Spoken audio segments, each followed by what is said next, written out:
Now there was long war between the house of Saul and the house of David. But David waxed stronger and stronger, and the house of Saul waxed weaker and weaker.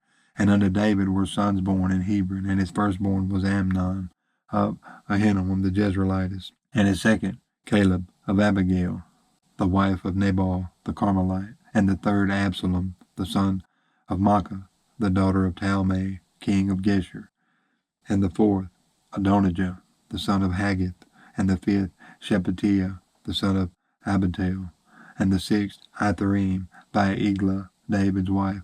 These were born to David in Hebron. And it came to pass, while there was war between the house of Saul and the house of David, that Abner made himself strong for the house of Saul.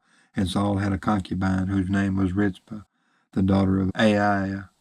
And Ishbosheth said to Abner, Wherefore hast thou gone in unto my father's concubine? Then was Abner very wroth for the words of Ishbosheth, and said, Am I a dog's head, which against Judah do show kindness this day unto the house of Saul thy father, to his brethren and to his friends, and have not delivered thee into the hand of David, that thou chargest me today with a fault concerning this woman?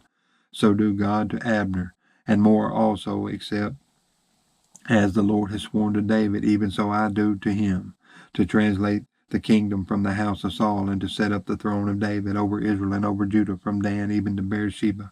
And he could not answer Abner a word again, because he feared him. And Abner sent messengers to David on his behalf, saying, Whose is the land? Saying also, Make thy league with me, and behold, my hand shall be with thee, to bring about all Israel unto thee. And he said, Well, I will make a league with thee, but one thing I require of thee, that is, thou shalt not see my face, except thou first bring Michal, Saul's daughter, when thou comest to see my face. And David sent messengers to Ishbosheth, Saul's son, saying, Deliver me my wife Michal, which I espoused to me for 100 foreskins of the Philistines. And Ishbosheth sent and took her from her husband, even from Phaltiel, the son of Laish. And her husband went with her, along weeping behind her, to Bahurim. Then said Abner unto him, Go, return. And he returned. And Abner had communication with the elders of Israel, saying, Ye sought for David in times past to be king over you. Now then do it. For the Lord hath spoken of David, saying, By the hand of my servant David I will save my people, Israel, out of the hand of the Philistines, and out of the hand of all their enemies. And Abner also spake in the ears of Benjamin, and Abner went also to speak in the ears of David in Hebron all that seemed good to Israel, and that seemed good to the whole house of Benjamin. So Abner came to David to Hebron, and 20 men with him. And David made Abner and the men that were with him a feast. And Abner said unto David, I will arise and go, and will gather all Israel unto my lord the king, that they may make a league with thee, and that thou mayest reign over all that thine heart desireth. And David sent Abner away, and he went in peace. And behold, the servants of David and Joab came from pursuing a troop, and brought in a great spoil with them. But Abner was not with David in Hebron, for he had sent him away, and he was gone in peace. When Joab and all the host that was with him were come, they told Joab, saying, Abner the son of Ner came to the king, and he has sent him away, and he is gone in peace.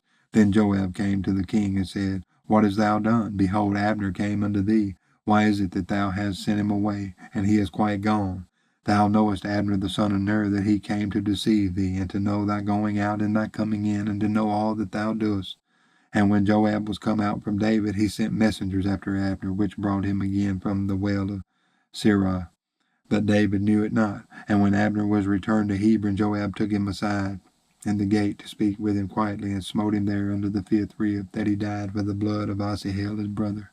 And afterward, when David heard it, he said, I and my kingdom are guiltless before the Lord forever from the blood of Abner the son of Ner. Let it rest on the head of Joab, and on all his father's house, and let there not fail from the house of Joab one that hath an issue, or that is a leper, or that leaneth on a staff, or that falleth on the sword, or that lacketh bread. So Joab and Abishai his brothers slew Abner, because he had slain their brother Asahel at Gibeon in the battle. And David said to Joab and to all the people that were with him, Rend your clothes and gird you with sackcloth, and mourn before Abner. And King David himself followed the bier.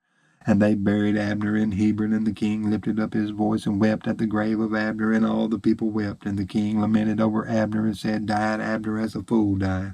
Thy hands were not bound, nor thy feet put into fetters. As a man falleth before wicked men, so fellest thou. And all the people wept again over him. And when all the people came to cause David to eat meat while it was yet day, David sware, saying, So do God to me, and more also, if I taste bread or aught else till the sun be down. And all the people took notice of it, and it pleased them, as Whatsoever the king did pleased all the people, for all the people and all Israel understood that day that it was not of the king to slay Abner the son of Ner. And the king said unto his servants, Know ye not that there is a prince and a great man fallen this day in Israel, and I am this day weak, though anointed king, and these men the sons of Zeruiah be too hard for me. The Lord shall reward the doer of evil according to his wickedness. And when Saul's son heard that Abner was dead in Hebron, his hands were feeble, and all the Israelites were troubled. And Saul's son had 2 men that were captains of bands. The name of the one was Baanah, and the name of the other Rechab, the sons of Rimmon, a Beerothite of the children of Benjamin. For Beeroth also was reckoned to Benjamin, and the Beerothites fled to Gittaim, and were sojourners there unto this day. And Jonathan, Saul's son, had a son that was lame of his feet. He was 5 years old when the tidings came of Saul and Jonathan out of Jezreel. And his nurse took him up and fled. And it came to pass, as she made haste to flee, that he fell and became lame. And his name was Mephibosheth. And the sons of Rimmon the Beerothite, Rechab and Baanah, went and came about the heat of the day to the house of Ishbosheth, who lay on a bed at noon. And they came thither into the midst of the house, as though they would have fetched wheat. And they smote him under the 5th rib. And Rechab and Baanah his brother escaped. For when they came into the house, he lay on his bed in his bedchamber, and they smote him and slew him and beheaded him and took his head and gat them away through the plain all night. And they brought the head of Ishbosheth unto David to Hebron, and said to the king, Behold, the head of Ishbosheth, the son of Saul, thine enemy, which sought thy life. And the Lord hath avenged my lord the king this day of Saul and of his seed. And David answered Rechab and Baanah his brother, the sons of Rimmon the Beerothite, and said unto them, As the Lord liveth, who hath redeemed my soul out of all adversity. When one told me, saying, Behold, Saul is dead, thinking to have brought good tidings, I took hold of him and slew him in Ziklag. Who thought that I would have given him a reward for his tidings? How much more, when wicked men have slain a righteous person in his own house upon his bed? Shall I not therefore now require his blood of your hand, and take you away from the earth? And David commanded his young men, and they slew them, and cut off their hands and their feet, and hanged them up over the pool in Hebron. But they took the head of Ishbosheth, and buried it in the sepulchre of Abner in Hebron.